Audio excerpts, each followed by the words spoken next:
అందరికీ నమస్కారం. ఈరోజు ఏప్రిల్ 29 సియైన పునీత క్యాథరిన్ పండుగ. ఈ ప్రత్యేకమైన రోజున మనం యోహాన్ సువార్తలోని ఒక చాలా ముఖ్యమైన భాగాన్ని కలిసి ధ్యానిద్దాం. ఇందులో యేసు తనను తాను వెలుగు అని ఎందుకు పిలుచుకున్నారు, ఆ వెలుగు అనే మాటకు జీవం అనే మాటకున్న సంబంధమేంటి అనే విషయాలను కొంచెం లోతుగా పరిశీలిద్దాం. ఈరోజు మనం మాట్లాడుకోబోయే విషయానికి అంతటికీ ఇదే గుండెకాయ లాంటిది. యేసు చెప్పిన ఈ మాట, నేను వెలుగుగా లోకంలోకి వచ్చాను, ఇది కేవలం ఏదో అందంగా చెప్పిన మాట కాదు. దీని వెనక చాలా లోతైన అర్థముంది. ఆ అర్థం ఏంటో ఇప్పుడు ఒక్కొక్కటిగా చూద్దాం.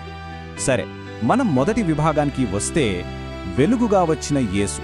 అసలు ఈ మాటకి అర్థమేమిటి? ఆయన సందేశంలో వెలుగు, సత్యమనే పదాలు ఎంత ముఖ్యమైనవో ఇప్పుడు తెలుసుకుందాం. ఇక్కడ వెలుగు అంటే ఏంటో చూద్దాం. ఇది చాలా ఆసక్తికరమైన విషయం. యోహాను సువార్త ప్రకారం వెలుగు అంటే మనమనుకునే ట్యూబ్లైట్ కాంతి కాదు. ఇది దైవిక సత్యం, అజ్ఞానమనే చీకటి నుండి విముక్తి, సాక్షాత్తు దేవుని ఉనికి. యేసు తనను తాను వెలుగుగా చెప్పుకోవడం ద్వారా తన ముఖ్య ఉద్దేశ్యం అజ్ఞానమనే చీకటిని తొలగించి దానిని జయించడమే అని స్పష్టంగా చెప్తున్నారు. ఇక్కడ చాలా ముఖ్యమైన విషయం ఒకటుంది.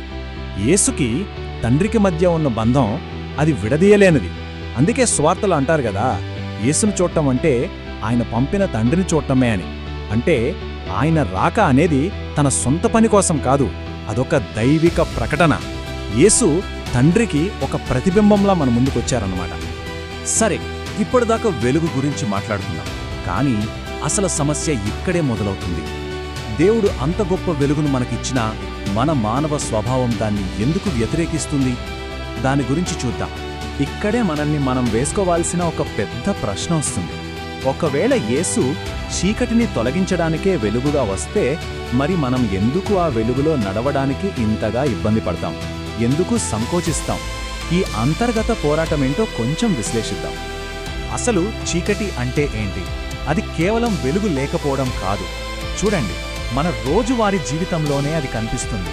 మనం ప్రేమించాల్సిన వాళ్ళని కావాలనే దూరం పెట్టినప్పుడు, మనకు నిజం తెలిసినా నోరు మెదపకుండా ఉన్నప్పుడు, మన స్వార్థం కోసం దేవుని మాటను పక్కన పెట్టినప్పుడు, ఇవన్నీ చీకటి పనులే. మన గాయాలను దాచిపెట్టి సహాయం అడగడానికి మొహమాట పడటం కూడా ఒక రకమైన చీకటే. సువార్తను ఒక అద్దంతో పోల్చవచ్చు. అద్దం ఏం చేస్తుంది? మన నిజ స్వరూపాన్ని చూపిస్తుంది. మనలో ఉన్న లోపాలు, మన బలహీనతలు అన్నీ బయటపెడుతుంది. అందుకే కదా కొన్నిసార్లు అద్దం ముందు నిలబడాలంటేనే మనకు కొంచెం ఇబ్బందిగా, అసౌకర్యంగా ఉంటుంది. సరిగ్గా అలాగే సువార్త వెలుగు కూడా మన లోపాలను బయటపెట్టినప్పుడు మనం దాన్ని ఎదుర్కోవడానికి ఇష్టపడం. అయితే ఇక్కడే కథలో అసలైన మలుపు వస్తుంది. ఆ వెలుగు మనల్ని బయటపెట్టినా దాని అసలు ఉద్దేశం మనల్ని శిక్షించడం కాదు. మరి ఏంటి? మనం ఈ సమస్య నుండి పరిష్కారం వైపు, యేసు వచ్చిన నిజమైన ఉద్దేశం వైపు వెళ్దాం. ఈ మాట చూడండి, ఎంత శక్తివంతంగా ఉందో. నేను లోకాన్ని తీర్పు చేయడానికి కాదు వచ్చినది, లోకాన్ని రక్షించడానికే వచ్చాను. ఈ ఒక్క వాక్యం దేవుడితో మనకున్న సంబంధాన్ని మొత్తం మార్చేస్తుంది. అంటే దీని అర్థం ఏంటి? మనం దేవుని ముందు నిలబడేది శిక్ష కోసం కాదనమాట, స్వస్థత కోసం, మార్పు కోసం. ఆ వెలుగు మనల్ని కాల్చేయడానికి కాదు, మనల్ని మార్చడానికి, మనల్ని శుద్ధి చేయడానికి వచ్చింది. మరి ఈ రక్షణను మనం ఎలా పొందగలం? ఎలా అంగీకరించాలి? దానికి సమాధానం సువార్త ప్రకారం తండ్రి మాట వినడంలోనే ఉంది. అది ఎలాగో చూద్దాం. యేసు చెప్పిన ఈ మాట గమనించండి. నేను నా సొంతంగా మాట్లాడలేదు అంటే ఆయన అధికారమంతా తండ్రి నుంచే వచ్చిందన్నమాట. ఆయన మాటలు తనవి కావు, తండ్రివి. ఇది దేవునికి లోబడి జీవించడానికి మనందరికీ ఒక గొప్ప ఉదాహరణ. ఈ స్లైడ్ చూస్తే మనకొక స్పష్టమైన తేడా కనిపిస్తుంది. ఒకవైపు లోకం ఏమంటుంది? నీ గొంతు నీదే, నీ ఇష్టమే నీ సత్యం, నీ జీవితం నీది అంటుంది. కానీ మరోవైపు యేసు ఏమంటున్నారు? నిజమైన జీవాన్ని పొందాలంటే తండ్రి మాటకు లోబడాలి అని. సువార్త ప్రకారం ఆ ఆజ్ఞలు మనకు భారం కాదు, అవే నిత్య జీవానికి దారి.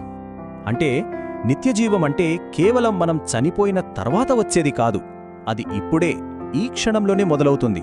ఎప్పుడు?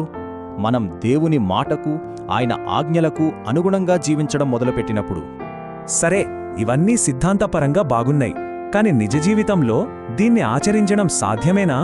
దానికొక అద్భుతమైన ఉదాహరణే మనం ఈరోజు స్మరించుకుంటున్న సియేనా పునీత కాథరిన్ జీవితాన్ని చూస్తే మనం ఇప్పటిదాకా మాట్లాడుకున్న విషయాలన్నీ ఆచరణలో కనిపిస్తాయి. ఆమె తన జీవితాన్ని పూర్తిగా దేవునికి అప్పగించింది. ఎంత పెద్దవాళ్లైనా సరే, రాజులైనా పోపులైనా సరే, వాళ్ల ముందు నిలబడి నిజం మాట్లాడటానికి భయపడలేదు. పేదలకి, రోగులకి సేవ చేయడంలో ఆమె ఎప్పుడూ వెనకాడలేదు. అన్నిటికన్నా ముఖ్యంగా ఆమె జీవించింది తన కీర్తి కోసం కాదు, కేవలం తండ్రి ఆజ్ఞను నెరవేర్చడానికి. కాబట్టి చివరగా ఈరోజు సువార్త మన ముందు ఒకే ఒక్క ప్రశ్నను ఉంచుతుంది. మనం ఎవరి స్వరం వింటున్నాం? మన చుట్టూ ఉన్న లోకం స్వరమా, లేక మనల్ని నిత్యజీవం వైపు నడిపించే తండ్రి స్వరమా? ఈ ప్రశ్నకు మనమిచ్చే సమాధానమే మన జీవిత గమనాన్ని నిర్ణయిస్తుంది. మన చుట్టూ ఉన్న ఈ ప్రపంచం నిరంతరం మనతో మాట్లాడుతూనే ఉంటుంది కదండి. ఎన్నో స్వరాలు, ఎన్నో రకాల సందేశాలు. మరి ఇంత గందరగోళం మధ్యలో అసలైన సత్యాన్ని, మనకు దారి చూపించే ఆ ఒక్క స్వరాన్ని ఎలా కనుక్కోగలం? ఈరోజు మనం ఆ చీకటిని చీల్చే ఒకే ఒక్క శక్తివంతమైన ప్రకటన గురించి మాట్లాడుకుందాం. అదే నేనే లోకానికి వెలుగును అన్న క్రీస్తు మాటల వెనుక ఉన్న అసలైన అర్థాన్ని తెలుసుకుందాం. ఈ ప్రశ్న మనలో చాలామందికి రోజూ ఎదురయ్యేదే. లోకం మనతో ఏమంటుంది? నీ గొంతే నీది, నీ మనసు చెప్పిందే విను అని ప్రోత్సహిస్తుంది. కాని మన మనసులోనే 100 గొంతులు వినిపిస్తుంటే అందులో ఏది సరైనదో ఎలా తెలుస్తుంది? ఏది మనల్ని మంచి దారిలో నడిపిస్తుంది? ఈ అయోమయంలో నిజమైన దారిని కనుక్కోవడం అనేది ఒక పెద్ద సవాలే. సరే, ముందుగా ఈ గందరగోళం ఎక్కడ్నుంచి వస్తుందో దాని మూలాలను కాస్త అర్థం చేసుకునే ప్రయత్నం చేద్దాం. అసలు ఈ శబ్దాలన్నీ మన జీవితాల్లోకి ఎలా వస్తున్నాయి? ఇప్పుడు ఇక్కడ చూడండి. టెలివిజన్, సోషల్ మీడియా, మన స్నేహితులు, సమాజం ఇవన్నీ మనకు వేరువేరు దారులు చూపిస్తాయి. సోషల్ మీడియా విజయాన్ని ఒకలా చూపిస్తే మన కుటుంబం ఇంకోలా చెప్తుంది. ఇలా బయట నుండి వచ్చే స్వరాలన్నీ ఇదే కరెక్ట్ అని గట్టిగా వాదిస్తున్నప్పుడు యేసు మాత్రం మనల్ని తండ్రి యొక్క నిశ్శబ్ద స్వరాన్ని వినమని ఆహ్వానిస్తున్నారు. ఆ ఒక్క స్వరంలోనే మనకు కావలసిన స్పష్టత ఉంది. ఇది మనల్ని మనం చాలా నిజాయితీగా వేసుకోవాల్సిన ప్రశ్న. మన ఆధ్యాత్మిక జీవితం కేవలం కొన్ని ఆచారాలకే పరిమితమైపోయిందా? మన ప్రార్థనలు కేవలం ఒక అలవాటుగా మారిపోయాయా? లేక నిజంగా దైవంతో ఒక సజీవమైన సంభాషణలా ఉన్నాయా? ఆ గందరగోళంలో అసలైన బంధం ఎక్కడో వెనక్కి వెళ్ళిపోయిందా? ఈ శబ్దాలన్నింటినీ పక్కకు నెట్టి వాటన్నింటినీ చీల్చుకుంటూ ఒక గంభీరమైన, చాలా స్పష్టమైన ప్రకటన మన ముందుకొస్తుంది. అది ఏదో రహస్యంగా చెవిలో చెప్పింది కాదు, అందరి మధ్యలో ధైర్యంగా నిలబడి చేసిన ఒక ప్రకటన అది. ఈ మాటల్లో ఉన్న ధైర్యాన్ని, నిశ్చయతను గమనించండి. ఇది ఏదో ఒక అభిప్రాయం కాదు, ఇది ఒక సత్యం. ఆధ్యాత్మికంగా మన చుట్టూ చీకటి కమ్ముకున్న సమయంలో యేసు తనను తాను ఒకే ఒక పరిష్కారంగా, ఒకే ఒక మార్గంగా ప్రకటించుకున్నారు. ఇది మనలోని సందేహాన్ని తొలగించి తిరుగులేని నమ్మకాన్నిచ్చే ఒక గొప్ప వాగ్దానం. అందుకే ఇక్కడ మనం గుర్తుపెట్టుకోవాల్సిన కీలకమైన విషయమేంటంటే, ఈ ప్రకటన ఒక తీర్పు కాదు, ఇది ఒక కరుణతో కూడిన ఆహ్వానం. చీకట్లో ఎందుకున్నావు, వెలుగులోకి రా అని ప్రేమతో చేయి చాచి పిలుస్తున్న పిలుపు ఇది. ఇది మనల్ని భయపట్టే హెచ్చరిక కాదు, భరోసా ఇచ్చే ఒక ఆశ్రయం. ఇప్పుడు తర్వాతి స్లైడ్కి వెళ్దాం. వెలుగు వచ్చినప్పుడు కొన్నిసార్లు అది మనకు ఎందుకు ఒక సవాల్గా అనిపిస్తుందో చూద్దాం. ఎందుకంటే వెలుగుకు ఒక సహజమైన గుణం ఉంది. ఇవి కేవలం వ్యతిరేక పదాలు కావండి. ఇవి ఒకదానితో ఒకటి అస్సలు పడని 2 శక్తులన్నమాట. ఒక చీకటి గదిలోకి చిన్న దీపం వెలిగించగానే చీకటి దానంతటదే వెళ్ళిపోవాలి. ఆ 2 ఒకే చోట ఉండలేవు. మన జీవితంలో కూడా అంతే. వెలుగును మనస్ఫూర్తిగా ఆహ్వానించామంటే చీకటికి వీడ్కోలు పలకాల్సిందే. ఉదాహరణకి, ఒక గాయానికి చికిత్స చేయాలంటే ముందు దానిపై ఉన్న కట్టును తీయాలి కదా. ఆ గాయాన్ని చూడాలి. అది కొంచెం బాధ కలిగించవచ్చు, ఇబ్బందిగా అనిపించవచ్చు. అలాగే దైవ వెలుగు మన జీవితంలోకి ప్రవేశించినప్పుడు మనం లోపల దాచిపెట్టిన భయాలను, అహంకారాన్ని, మన బలహీనతలను బయటపెడుతుంది. అది మొదట అసౌకర్యంగా అనిపించినా ఆ స్వస్థత మొదలవడానికి అదే మొదటి అడుగు. ఇప్పుడు మనం చాలా ముఖ్యమైన విభాగానికి వస్తున్నాం.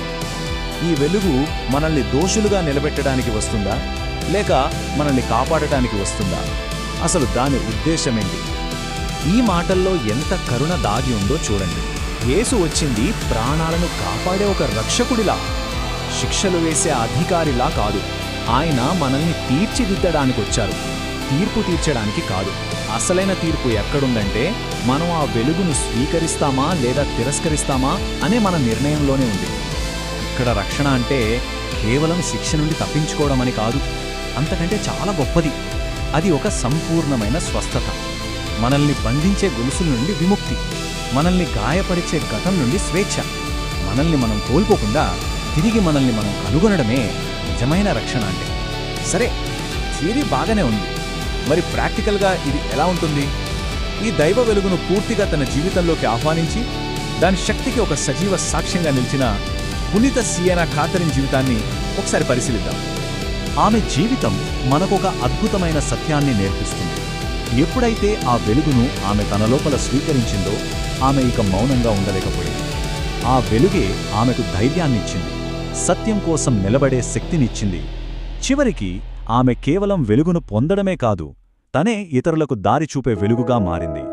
ఇది మనందరికీ కూడా ఒక పిలుపు లాంటిది. ఆ వెలుగు మనలో ప్రకాశిస్తే అది మన కళ్లలో దయగా, మన మాటల్లో నిజాయితీగా, మన చేతల్లో సేవగా బయటకు ప్రవహిస్తుంది. మనం ప్రత్యేకంగా ప్రయత్నించకపోయినా సరే ఆ వెలుగు మన ద్వారా ఇతరులను తాకుతుంది. సరే, ఈ విశ్లేషణ చివరికి వచ్చేస్తున్నాం. ఈ గొప్ప సందేశాన్ని ఇప్పుడు మన జీవితంలోకి, మన హృదయాల్లోకి తీసుకుందాం.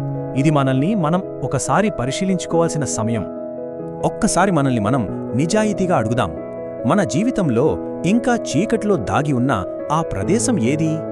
అది ఒకరిని క్షమించలేని మనస్సా? మనం వదులుకోలేని ఏదైనా చెడు అలవాటా? లేక భవిష్యత్తు గురించి మనల్ని పట్టిపీడిస్తున్న భయమా? ఆ చీకటి మూల ఏదైనా సరే, అక్కడికి కూడా ఆ వెలుగును ఆహ్వానించడానికి మనం సిద్ధంగా ఉన్నామా? ఈ విశ్లేషణను ఈ చిన్న కాని చాలా శక్తివంతమైన ప్రార్థనతో ముగిద్దాం. ఇది కేవలం ఒక విన్నపం కాదు, ఒక సంపూర్ణ సమర్పణ. మన జీవితంలోని ప్రతి అణువును ఆ దైవ ప్రకాశంతో నింపి చీకటి నుండి మనకు సంపూర్ణ స్వేచ్ఛనిచ్చి ఆయన వెలుగులో నడిపించమని అడిగే ప్రార్థన.